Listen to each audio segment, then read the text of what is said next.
જઈશું.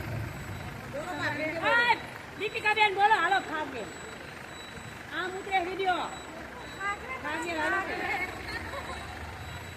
બધા બોલો ખાગે બોલો બોલો હાલો ખાગે ક્યાં આવે બેનો આપણે કઈ બોલતા આવો હાલો ખાગે વિડિયો છે માતાજીના મંદિરે માતાજીના દર્શન કરાવવા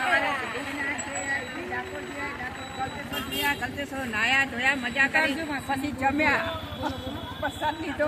હવે પાંજરે લાયા પાંજવેલ માતા પાતેજી મહારાજના દર્શન કરી અને પછી જઈશું. જય માતાજી મિત્રો, અમારી યુટ્યુબ ચેનલમાં તમારું સ્વાગત છે. અમે આજે સવારથી નીકળ્યા છીએ ફરવા માટે. સિદ્ધિવિનાયક જઈ આવે પહેલાં પછી ડાકોર ગયા, ડાકોરથી મસ્ત ગલતેશ્વર ગયા અને હવે અહીંયા આવ્યા છીએ ફાગવેલ ગામ. તેના દર્શન કરી અને લસુંદરા જઈશું. ગરમ પાણીના કુંડમાં હાથ પગ ધોઈ અને પછી મીનાવાડા જઈશું. પછી ઘરે જઈશું. સાંજે ઘરે જઈશું.